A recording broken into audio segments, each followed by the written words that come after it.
toujours sur l'île de Navarino au Chili, on va dire proche du Cap Horn, entre Ushuaia et le Cap Horn. On voit dans le fond de la vallée les fameuses Dientes de Navarino.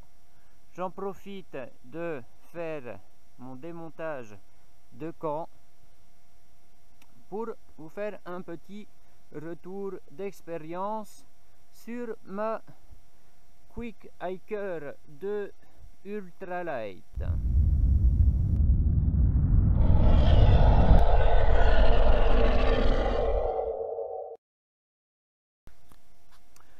Pour dire que ça fait maintenant 4 mois que je l'utilise et que on a sur la partie donc supérieure ici où on a l'arceau principal qui passe, on a une très grande usure décoloration du revêtement sur le tissu, ce qui présage pas grand chose de bon.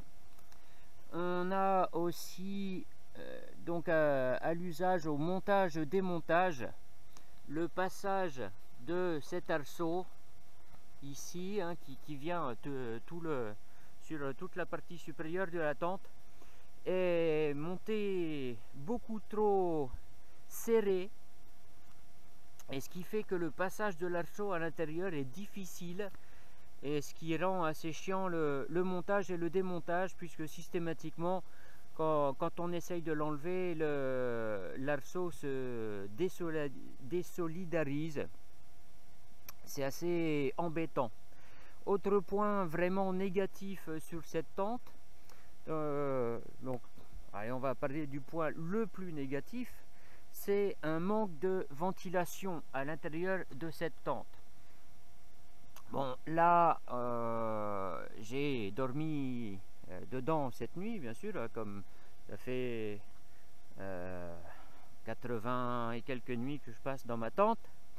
J'ai un duvet qui est un -4, parce que ici les températures peuvent descendre assez basses. Ce matin il est environ 7 heures et il fait assez bon, il fait un petit 10 degrés. Gros problème, ça condense à l'intérieur de la tente. Là c'est la porte donc qui est complètement trempée. À l'intérieur ici c'est trempé, mais point encore plus embêtant, c'est qu'à l'intérieur de la tente, donc ici cette surface là mouille aussi, et la surface au dessus de la tête mouille aussi. Donc à partir du moment où on a des climats qui sont, on va dire, un petit peu humides, bien que cette nuit il n'a pas plu, que le sol n'est même pas mouillé, lui là le sol est sec, l'intérieur de la tente est mouillé. Bon, aussi du fait parce qu'il fait chaud, que j'ai un duvet qui va bas, donc j'ai eu un petit peu chaud cette nuit.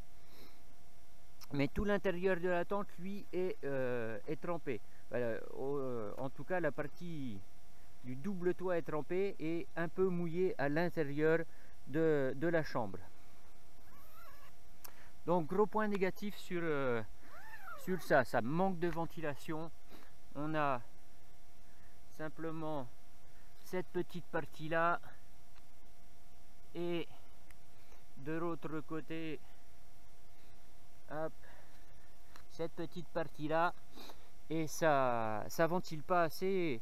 Bon, quand on a beaucoup de vent, ce qui peut être le cas sur l'île là, quand on a beaucoup de vent, on n'a pas ce souci de condensation à l'intérieur. Mais à partir du moment où on n'a pas de vent à l'extérieur, ça ventile pas assez à l'intérieur et on a de la condensation.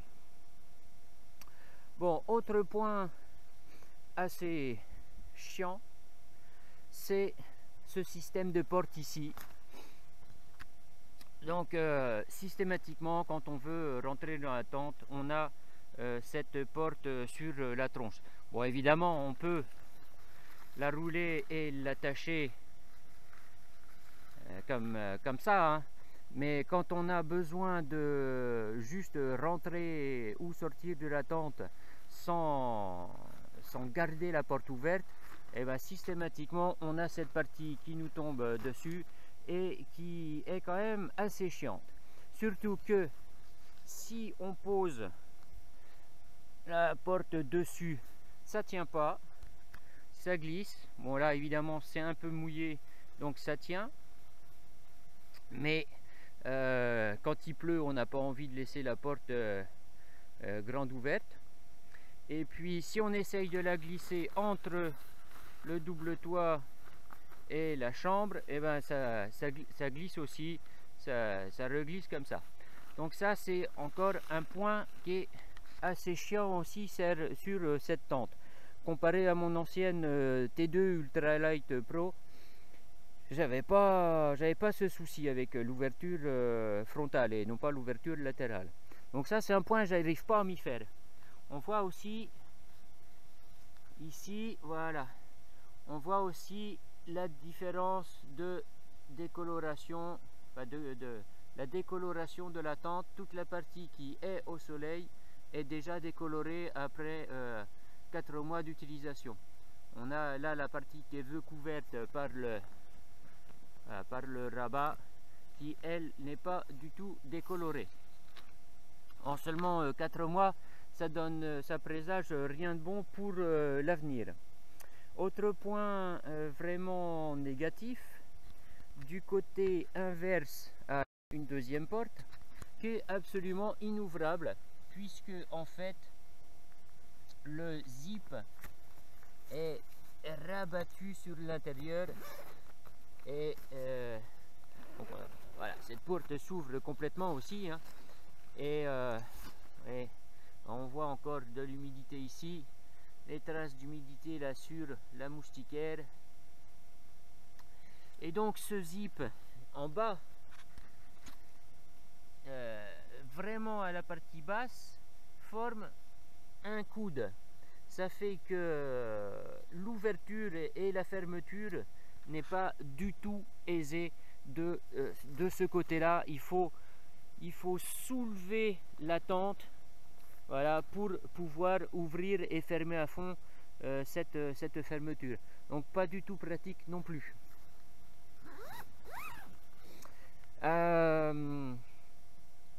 Que dire d'autre? Il est pas forcément facile de la tendre comme il faut. On a toujours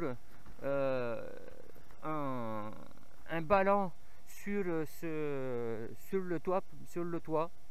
Et ce qui se passe aussi quand on a, voilà, l'arceau principal, donc peut bouger, hein, d'avant en arrière, et il arrive souvent lors des manipulations que ça se tende dans l'autre sens et que ça force sur la fermeture éclair. Bon, j'ai pas eu de soucis sur les fermetures jusqu'à présent. Je vais accrocher ça parce que ça va glisser, ça m'agace, et comme je veux que ça sèche, c'est pas simple. Voilà, donc il y a la possibilité bien sûr de l'ouvrir et de l'accrocher en face. Avec un peu de gymnastique d'une seule main, c'est pas facile. Mais donc là, il faut que ça sèche. Parce que pour la plier, ce sera plus facile si c'est pas trempé à l'intérieur. Mais donc évidemment, quand il pleut, on va pas la laisser comme ça. Justement, autre souci, quand la tente est mouillée, alors ici seulement intérieur, mais quand il pleut et qu'elle est mouillée aussi à l'extérieur, il est très difficile de sécher la toile. Bon, j'ai un petit siphon tout simplement pour l'essuyer, et quand on l'essuie, la toile est toujours quand même est très difficile à enlever les gouttes résiduelles sur ce tissu qui à mon avis, en plus, ne vieillit pas très bien. Niveau du confort intérieur, bon là, je dors seul à l'intérieur, mais avec 2 gros sacs, donc mon 70 plus 10 où j'ai toutes mes affaires, et aussi un 60 plus 10 avec dedans mon arc. Donc autant dire que c'est la grandeur d'une personne et que j'ai pas de place supplémentaire à l'intérieur. Donc une place avec les sacs. Je vais le tester normalement dans quelques jours à 2 personnes et je vous dirai ce qu'il en est. Au niveau étanchéité inférieure du tapis de sol, à partir du moment où j'ai un sol qui est un petit peu humide, on va dire, j'ai systématiquement ma couverture de survie qui est sous ma tente, donc j'ai normalement pas de problème d'infiltration par le sol de la chambre. Donc mon sol est lui systématiquement sec, mais parce que je lui mets la couverture de survie en dessous. Bon, je crois que c'est tout pour le moment et normalement dans la suite de la vidéo vous aurez un petit essai à 2 personnes pour voir ce qu'il en est.